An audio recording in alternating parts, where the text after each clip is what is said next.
Good morning बच्चों। एक बार फिर से हम लोग जनरल स्वास्थ्य की अगले टॉपिक की ओर बढ़ रहे हैं। जैसा कि आप लोग को याद होगा, हम लोग जन नियंत्रण की बात कर रहे थे। इसकी बात कर रहे थे बर्थ कंट्रोल की। तो जन नियंत्रण के अंतर्गत हम लोग बच्चों अस्थायी प्रक्रिया जो थी, टेम्पोररी मेथड जो थे, जिसके अंतर्गत जन कंट्रोल करने की बातें हम लोग जो देखे थे, यानी कहीं ना कहीं बोले तो अस्थायी प्रक्रिया के अंतर्गत हम लोग प्राकृतिक विधियां और रोधक रसायन आईयूडी के सहायता से कहीं ना कहीं जन कंट्रोल करने की बातें जानी। और आगे अब हम लोग जो पढ़ने वाले हैं जन नियंत्रण की अस्थायी प्रक्रिया। कौन सी प्रक्रिया? अस्थायी प्रक्रिया, यानी इसको बोले तो परमानेंट मेथड। परमानेंट मेथड, तो ये परमानेंट मेथड अस्थायी प्रक्रिया क्या है, तो इसको हम लोग समझ आज बनाएंगे। जैसा कि पीछे हम लोग देखे हैं कि अस्थायी प्रक्रिया के अंतर्गत जो जन नियंत्रण हो रहा था वो पूरे जीवन काल के लिए नहीं हो रहा था, कुछ समय के लिए हो रहे थे। लेकिन हम लोग यहाँ पे जो बात करेंगे अस्थायी प्रक्रिया के अंतर्गत, तो ये पूरे जीवन काल के लिए होंगे। अगर एक बार वैधता ला दी जाए तो ये पूरे जीवन काल के लिए होंगे। तो इस अस्थायी प्रक्रिया के अंतर्गत जो देखें, तो ये देखिए अस्थायी प्रक्रिया जो वैधता लाने का है, जन कंट्रोल करने का जो अस्थायी प्रक्रिया है, इसके दो प्रकार है। एक बेसोक्टोमी है, दूसरा ट्यूबेक्टोमी। पहला जो है बेसोक्टोमी और दूसरा है ट्यूबेक्टोमी। इसको हम बोल सकते हैं कि नसबंदी भी बोलते हैं, तो वही यानी इसका एक नाम कह सकते हैं कि नसबंदी। तो यानी अस्थायी प्रक्रिया के अंतर्गत क्या होता है? नसबंदी होता है। और ये नसबंदी आप लोग जानते होंगे दो तरह का होता है, एक पुरुष नसबंदी और एक मादा नसबंदी। यानी पुरुष नसबंदी को हम लोग कहीं ना कहीं, नर बंध्यता को हम लोग कहीं ना कहीं नाम क्या देते हैं? बेसेक्टोमी। अब आप लोग बोलेंगे मादा बंध्यता को क्या बोलते? तो देखिए, जब पुरुष नसबंदी को हम लोग बेसेक्टोमी नाम दिए, तो मादा बंध्यता को क्या नाम देंगे? ट्यूबेक्टोमी। तो आप लोग को करेंगे सर हम भुला जाएंगे, तो देखो इसको आज आसानी से कैसे कर रखेंगे। तो आज कीजिए, हम लोग जो नर होते थे, तो नर में एक बालिका नलिका होती थी, बास डिफरेंस। तो बास डिफरेंस से ही क्या बना, देखो बेसेक्टोमी। तो और इधर देखिए फिलिपिन नालिका, जिसको इंग्लिश में बोले तो क्या बोलते हैं? Philippine tube. तो वही ट्यूब से क्या बना? ट्यूबेक्टोमी बना। तो हम लोग आज रख सकते हैं कि जब फिलिपिन ट्यूब को काट के जब मादा के अंदर वैधता लाया जाता है तो ट्यूबेक्टोमी, और नर के अंदर जब बास डिफरेंस यानी शुक्र नलिका को काट के वैधता लाया जाता है तो बेसेक्टोमी। अब देखिए बेसेक्टोमी में क्या होता है, नर में क्या किया जाता है? तो सबसे पहले देखिए बेसेक्टोमी में नर का जो बास डिफरेंस होता है, शुक्र नलिका होता है, उसको काट दिया जाता है। क्या किया जाता है? काट दिया जाता है। और काट के या तो थोड़ा सा हटा दिया जाता है, या तो काट के वहां पे क्या किया जाता है? गांठ बांध दिया जाता है, गांठ डाल दिया जाता है। काट दिया, गांठ डाल दिया। अब आप कहिए सर उसको काटते कैसे? तो जैसे देखिए, आप लोग आज कीजिए, ये बास डिफरेंस कहाँ मिलते थे?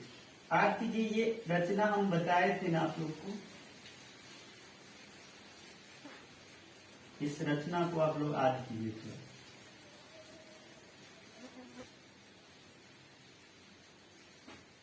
यहाँ पे आपका कौन होते थे? विल्सन होते। फिर विल्सन से कौन निकल रहे थे? जरा याद कीजिए, तो हमारा बास डिफरेंस निकल रहे थे, और ये बास डिफरेंस क्या करते थे? यहाँ पे फंदा डाल के रहते थे, इस तरह का फंदा डाल रहे।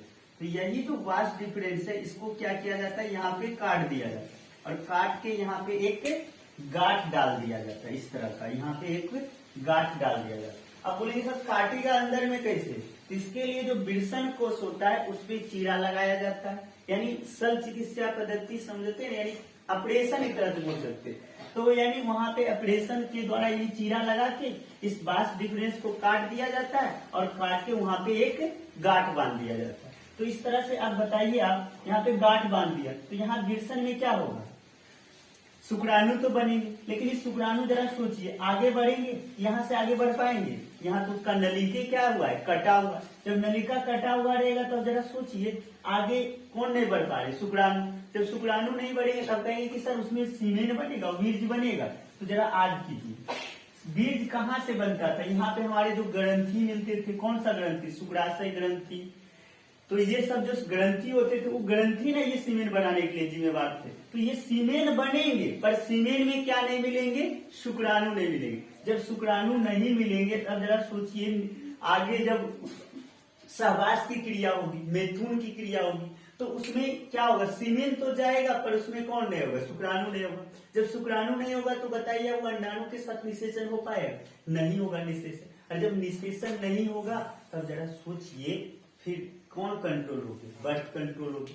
तो अगर ओवरऑल हम देखें तो आप लोग सोच रहे होंगे कि सर क्या इसको फिर से हम जोड़ सकते हैं, अगर कभी वैसा जरूरत पड़ा तो इसको, तो नहीं, ये बहुत कम संभावना होता है कि इसको दोबारा से फिर से जो इसको जोड़ा जाए। तो इसलिए इस प्रक्रिया का देखिए नाम ही क्या है, अस्थायी प्रक्रिया। यानी एक बार अगर ये पद्धति द्वारा हम क्या कर लें, बंध्यता को ले आए, नर बंध्यता को ले आए, तो कहीं ना कहीं दोबारा फिर ये संभव नहीं है। तो ये सब प्रोसेस जो होते हैं अस्थायी होते हैं। अब यानी इसमें सिंपल सा आप लोग को दिमाग में सेट करना है कि बेसेक्टोमी के अंतर्गत बास डिफरेंस, यानी पहला नंबर तो बेसेक्टोमी किसमें होते हैं, नर बंध्यता के लिए होते हैं, नर में बंध्यता लाने के लिए। अब नर में बंध्यता कैसे लाए जाते, तो नर बंध्यता को लाने के लिए सबसे पहले विरसन कोष में चीरा लगाया जाता है, चीरा लगा के बास डिफरेंस में काटते हैं और काट के वहां पे क्या करते हैं, गांठ डाल देते हैं, और इससे क्या हो जाता है, नर में बंध्यता आ जाता है। अब ये बंध्यता क्या होते हैं, परमानेंट होते हैं, अस्थायी होते हैं। ठीक है बच्चों, अब जरा देखिए हम लोग दूसरा इधर देखते हैं ट्यूबेक्टोमी को। किसको देख रहे हैं, ट्यूबेक्टोमी। तो सबसे पहले तो ट्यूबेक्टोमी किसमें होता है, यानी स्त्री नसबंदी को, इसको भी नसबंदी बोले तो स्त्री नसबंदी, मादा नसबंदी। तो ये ट्यूबेक्टोमी किसमें होता है, मादा में बंध्यता लाने के लिए, स्त्री में बंध्यता लाने के लिए। अब ये स्त्री बंध्यता कैसे लाया जाता है, तो देखिए इसको आज कैसे रखें, ट्यूबेक्टोमी। तो ट्यूब आ रहा है तो फिलोपियन ट्यूब होता था। आज कीजिए अंडाशय से जब निकल रहे थे हमारे नलिका, उस नलिका का नाम क्या था, फिलोपियन ट्यूब। तो फिलोपियन ट्यूब को यहाँ पे काटा, जैसे यहाँ पे किसको काटा जा रहा था, बास डिफरेंस को, तो यहाँ पे किसको काटा जाएगा, फिलोपियन ट्यूब को, और फिलोपियन ट्यूब को काट कर बांध दिया जाता है। जिस तरह से यानी सेम इसमें किया जाता है। अब बोलेंगे सर इसमें कैसे काटेगा, इसके अंदर कैसे जाएगा, तो इसमें उदर में चीरा लगाता है। कहाँ चीरा लगाता है, उदर। अब उदर गुहा में चीरा हल्का सा लगा के फिलोपियन नालिका के पास जाते हैं और फिलोपियन नालिका को काट के फिर वहां पे क्या करते हैं, गांठ बांध देते हैं। अब देखिए फिलोपियन नालिका में जब गांठ बांध देंगे तो क्या होगा, जरा सोचिए। अब वहां से क्या होंगे, अंडाणु तो बनेंगे, अंडाणु तो बनेंगे, लेकिन अंडाणु आगे की ओर जहां निषेचित होते उस जगह तक, यानी जहां शुक्राणु से मिलते उस जगह तक अंडाणु पहुंच ही नहीं पाए। अगर अंडाणु पहुंच गए तो कौन नहीं पहुंच पाएंगे, शुक्राणु। क्योंकि जरा देखिए रचना आज कीजिए, इस रचना को तो आप लोग भली भांति भूले हुए नहीं, हमको आज है जैसा यहाँ से ऐसे निकलते थे और इधर भी इस तरह का हो जाते थे, ये रचना है। और यहाँ पे हमारे कौन होते, अंडाशय होते, और ये अंगुलीनुमा संरचना इस तरह से होती है। अब जरा देखिए यहाँ पे हमारा कौन पहुंचता था, ये अंडाणु पहुंचते थे, और यहीं पे क्या करेगा, काट दिया जाएगा, और काट के यहाँ पे क्या कर दिया जाएगा, गांठ बांध दिया जाएगा। अब यहाँ पे गांठ बांध देंगे तो जरा सोचो, ये इधर से कौन चल के आ रहे थे, शुक्राणु आ रहे। अब ये शुक्राणु यहाँ तक आएंगे, इधर पहुंच पाएंगे, या तो ये अंडाणु इधर पहुंच पाएंगे, बीच में तो कटा हुआ है। तो जब बीच में कटा हुआ है तो दोनों का मिलन ही नहीं होगा, अंडाणु शुक्राणु से मैच ही नहीं करेगी, तो निषेचन की क्रिया नहीं होगी। तो सीधा साधारण भाषा में बोले, ये ट्यूबेक्टोमी क्या है, ट्यूबेक्टोमी में मादा के जो फेलोपियन ट्यूब होते हैं उसको काट दिया जाता है, वहां पे गांठ बांध दिया जाता है। इस प्रक्रिया से क्या होते हैं, अंडाणु और शुक्राणु में मिलन नहीं हो पाते। जब अंडाणु शुक्राणु से नहीं मिलेंगे तो निषेचन की क्रिया भी नहीं होगी। अगर ओवरऑल हम लोग देखें तो ये अस्थायी प्रक्रिया को हम कह सकते हैं कि ये प्रक्रिया एक ऐसा प्रक्रिया जब आखिर में ये प्रक्रिया अपनाया जाता है, जैसे हम लोग अस्थायी प्रक्रिया, क्योंकि ये प्रक्रिया के द्वारा कहीं ना कहीं बोले तो अगर एक बार कर लिया जाए कंट्रोल, एक बार इस प्रक्रिया को अपना लिया जाए तो फिर दोबारा जो है संभव नहीं कि वो फिर से चाह के भी दंपति जो है संतान उत्पन्न कर सके। तो इसलिए ये प्रक्रिया आखिरी में जो है अपनाया जाता है। और ओवरऑल देखा जाए तो ये जो हमारा अस्थायी प्रक्रिया है, इस प्रक्रिया का हमारे जो समाज में है, आप लोग देखेंगे समाज में बहुत ज्यादा ये चलन है। सबसे ज्यादा लोग समाज में हमारे गांव देहात में यही चलते, पुरुष नसबंदी या तो स्त्री नसबंदी। पुरुष नसबंदी बहुत कम देखने को मिलता है, ज्यादा मादा नसबंदी देखने को मिलता है। तो ये प्रक्रिया के द्वारा भी हम किसको कंट्रोल कर सकते हैं, जन्म नियंत्रण। अब हम लोग एमटीपी को देखेंगे। एमटीपी क्या है, ये हमारा जो गर्भपात था ना, उसको हम लोग अब समझ बनाएंगे। यानी कहने का मतलब है बर्थ कंट्रोल की आखिरी प्रक्रिया। हम लोग देखिए, आप कीजिए, सबसे पहले क्या देखे थे, अस्थायी प्रक्रिया, फिर क्या देखे अभी, अस्थायी प्रक्रिया। अब हम लोग गर्भपात यानी जो हमारे जन्म नियंत्रण का आखिरी प्रक्रिया है उसको देखने वाले हैं। ठीक है, तो आगे बढ़ते हैं। आप लोग इसको नोट कीजिए, हम मिटा दें। तो हम लोग जन्म नियंत्रण का जो आखिरी प्रोसेस है, आखिरी प्रक्रिया है एमटीपी, इसको देखेंगे हम लोग एमटीपी। तो आप लोग का जो मन में सबसे पहले चल रहा है कि सर एमटीपी का पूरा नाम क्या होता है, एमटीपी का फुल फॉर्म क्या होता है। इसका फुल फॉर्म होता है बच्चों मेडिकल, एम से मेडिकल, टी से टर्मिनेशन, टर्मिनेशन, और पी से क्या होता है पेरेगेंसी। इसको हम बोलते हैं कैसे overall, medical termination of pregnancy, medical termination of pregnancy. यानी इसका हिंदी बोले क्या होता है, तो सहगर्भता का चिकित्सीय समापन, सहगर्भता का चिकित्सीय समापन। और इसका एक और नाम होता है गर्भपात, जिसको इंग्लिश में बोलते हैं एबॉर्शन। गर्भपात को इंग्लिश में बोलते हैं एबॉर्शन। अब आप लोग को फिर भी नहीं समझ में आया कि सहगर्भता का चिकित्सीय समापन का मतलब क्या होता है। यानी जो मादा के भ्रूण में, गर्भाशय में भ्रूण पड़ गए, मादा के गर्भाशय में भ्रूण पड़ गए, उसका क्या करना, चिकित्सीय रूप से समापन करना। सहगर्भता यानी भ्रूण का किसी कहीं ना कहीं किस रूप में खत्म कर देना, चिकित्सीय रूप में समाप्त कर देना। गर्भ को जो है हटा देना, इवोल्यूशन कर देना, खत्म कर देना।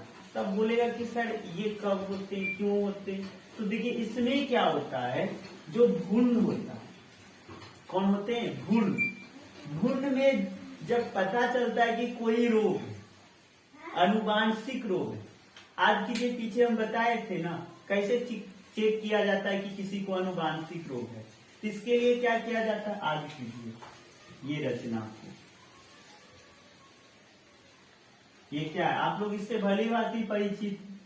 ये होते थे, ऐसे रहते थे, इधर भी रहते थे, और ये हमारा कहीं ना कहीं क्या बन गया, गर्भाशय। तो क्या बोले थे हम लोग कि गर्भाशय में एक रचना होते है, ये देखिए अपरा।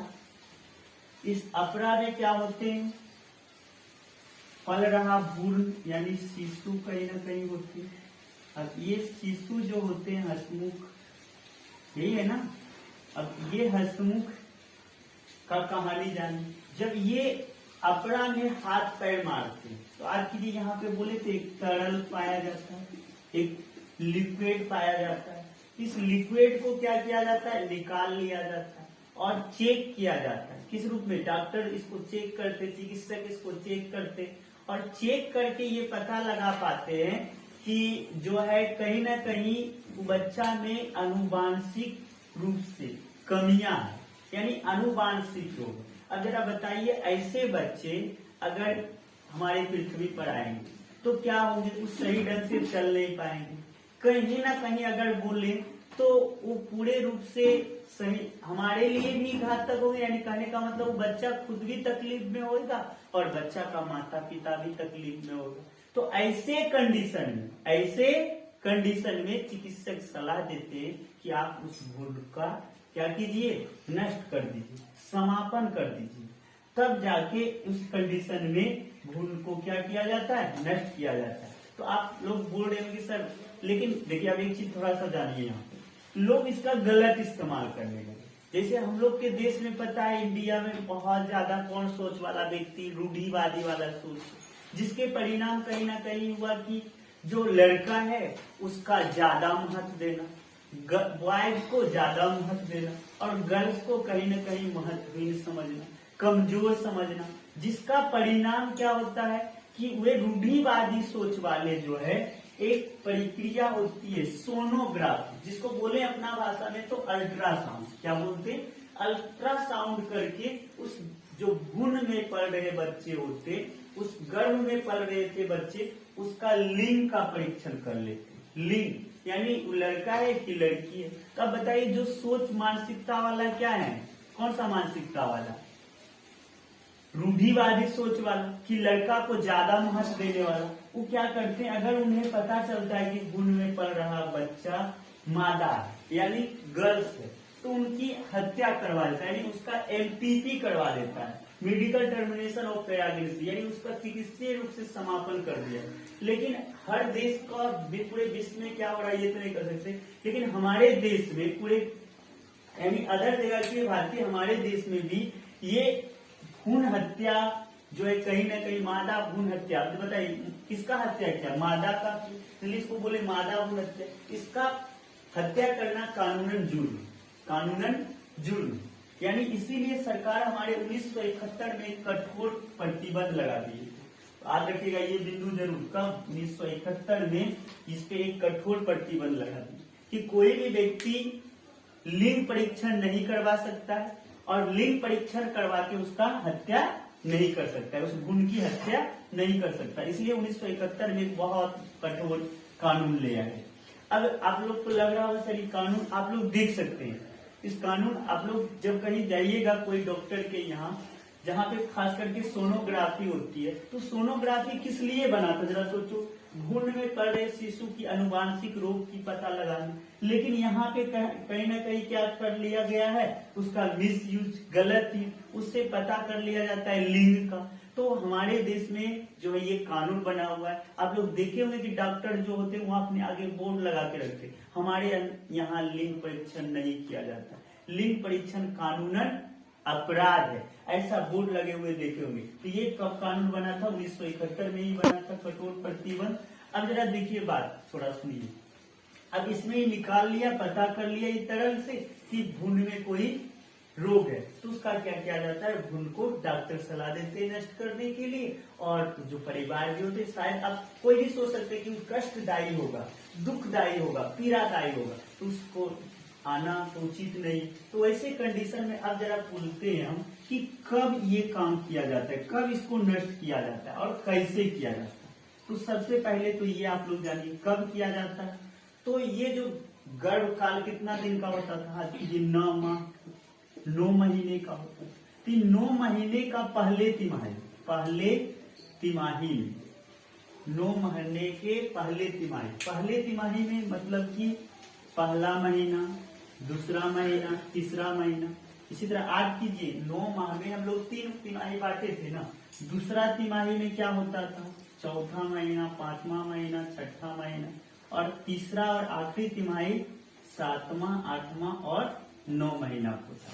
तो ये जो हमारा एमटीपी होता है, एवोल्यूशन होता है, वो कब किया जाता है, तो पहले तिमाही में, यानी 1 महीना में, 2 महीना में, 3 महीना में करवाया जा सकता है। अब बोलेंगे सर उसके बाद क्यों नहीं करवाया जाता, तो उसके बाद जो ये एमटीपी कराना खतरनाक हो सकता है। अब बोले किसके लिए खतरनाक, तो जो माता होती है, जो फीमेल होती है, जो ये एवोल्यूशन करवा रही होती, गर्भपात करवा रही होती, उसके लिए खतरनाक हो। कहीं ना कहीं क्या होता है, ये बच्चा अब किससे जुड़ जाता है, अब देखिए ये आप लोग नाम सुने थे इस रचना से, अब इस रचना से यानी मादा का एक अंग बन जाते। तब बताइए उस अंग को तोड़ना कहीं ना कहीं पीड़ादायक, अब किसी का हाथ कट जाए तो यानी एक रचना पूरा जुड़ जाती, अब उस स्थिति को तोड़ना, नष्ट करना काफी पीड़ादायक होता है। इससे कभी कभी जो है फीमेल को जो है क्या हो सकते हैं, बहुत बड़ा घटना भी घट सकते हैं, इसलिए इसके बाद करना खतरनाक होता है। जब भी एमटीपी ज्यादातर होती है तो 1, 2 या 3 महीना यानी पहली तिमाही में किया जा सकता है, उसके बाद ये करना शायद संभव नहीं होता है, कठिन होता है। अब जरा देखिए ये एमटीपी जो होता है कैसे किया जाता है, आप लोग का ये दिमाग देखिए, हालांकि ये उतना आपका बुक में ये इतना इम्पोर्टेंट है। देखिए क्या किया जाता है इसमें। कैंची नाम सुने आप लोग, किस तरह का कैंची होता है?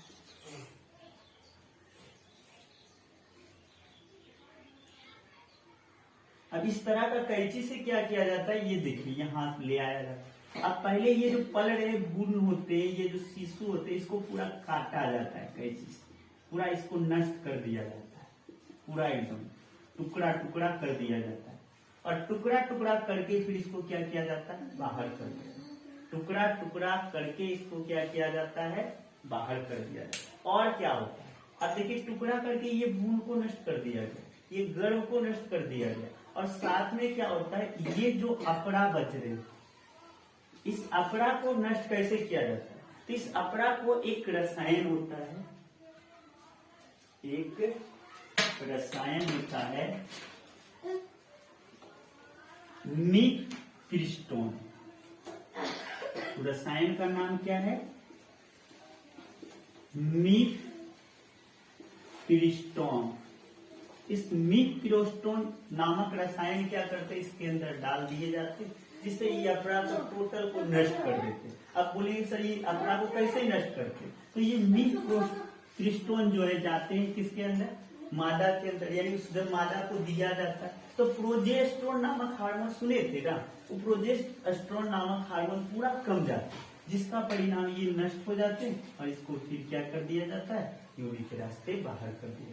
यानी ओवरऑल देखिए एमटीपी में जैसा नाम है, सहगर्भता का चिकित्सीय समापन, यानी इसमें गर्भ में पल रहे भ्रूण को बिल्कुल समाप्त कर दिया गया, नष्ट कर दिया जाता है। तो ये अब देखिए इसका लोग मिस यूज करते, लोग बहुत सारे लोग गलत यूज करते, तो ये गलत यूज ना हो, तो ये भी एक अच्छा प्रक्रिया है। कहीं ना कहीं किसको, जो रोगग्रस्त अनुवांशिक रोग से ग्रस्त शिशु जन्म लेंगे, उससे बेहतर है कि उसे खत्म किया जाए। लेकिन हम बोल सकते हैं कि पूरे विश्व में अगर देखा जाए तो प्रत्येक वर्ष 4.5 से 5 करोड़ यानी 45 से 50 मिलियन 45 से 50 मिलियन हर वर्ष जो है क्या करवाया जाता है, एमटीपी करवाया जाता है। अब जो सोचिए, अब हम क्या बोल सकते हैं कि ये जनसंख्या कंट्रोल करने का तरीका नहीं, जनसंख्या कंट्रोल करने का ये तरीका तो नहीं बोल सकते, लेकिन हम बोल सकते हैं कि इससे कहीं ना कहीं, अब ये देखिए 45 से 50 मिलियन जो बच्चे हैं अगर जमीन पे आते तो क्या होता, जनसंख्या बढ़ता हर साल या नहीं बढ़ता। तो सिंपल सा बात भाषा में बोले तो कहीं ना कहीं इसके द्वारा भी जन्म नियंत्रित किया जा रहा है। ठीक है बच्चों, तो हम लोग खत्म क्या किए, जन्म नियंत्रण की तीनों प्रक्रिया को खत्म किए। सबसे पहले हम लोग अस्थायी प्रक्रिया देखे थे, जहाँ पे सबसे पहली विधि थी प्राकृतिक। प्राकृतिक में भी 3-4 विधियां थी, जिसमें थी क्या, आत्मसंयम, और उसके बाद हम लोग रोधक देखे थे, रोधक में कंडोम वगैरह आया था। फिर हम लोग जहाँ पे बोल्ट भी था, फिर हम लोग रसायन विधि देखते, रसायन जो केमिकल टाइप का होता था, अम्ल होता था, कौन कौन सा अम्ल था जरा बताइए। तो सब अम्ल का यूज करके हम लोग क्या किए थे, कंट्रोल किए थे। फिर हम लोग अस्थायी प्रक्रिया में देखे, कौन सा, एक ट्यूबेक्टोमी और एक कौन था, बेसेक्टोमी था। बेसेक्टोमी नर के लिए था, ट्यूबेक्टोमी मादा के लिए थी, मादा बन जाता। और अब हम लोग जो अंतिम किए MTP, medical termination of pregnancy, इसमें सहगर्भता का चिकित्सीय समापन किए, यानी गर्भ में पड़ रहे बच्चे को क्या किए, नष्ट किए। तो इसमें सबसे इम्पोर्टेंट बात जो क्वेश्चन बनते हैं बोर्ड में, वो पहला बात याद रखिएगा कि सहगर्भता का नष्ट किया जा सकता है कब, तो प्रथम तिमाही यानी 1, 2, 3 माह में। ठीक है, और आज क्या रखिएगा, इसके लिए हमारे देश में भी कठोर प्रतिबंध कब लगाया गया, 1971 में कठोर प्रतिबंध लगाया गया। तो हम लोग अगले वीडियो में जानेंगे क्या, यौन संचारित रोग, यौन संचारित रोग, फिर यौन संचारित रोग को देखेंगे। और साथ में क्या देखने वाले हम लोग अगले वीडियो में, ये जो प्रखनली शिशु नाम सुने होंगे, टेस्ट ट्यूब बेबी, अगर कोई दंपति में अंडाशय और वृषण सही से नहीं काम कर, यानी शुक्राणु अंडाणु नहीं बन रहे, या बन रहे हैं तो वो निषेचन तक नहीं पहुंच पा रहे, तो क्या, यानी निसंतान दंपति को हम संतान कैसे दे सकते हैं, क्या क्या प्रक्रिया है उसके बारे में हम लोग अगले वीडियो में देखेंगे। ठीक है बच्चों।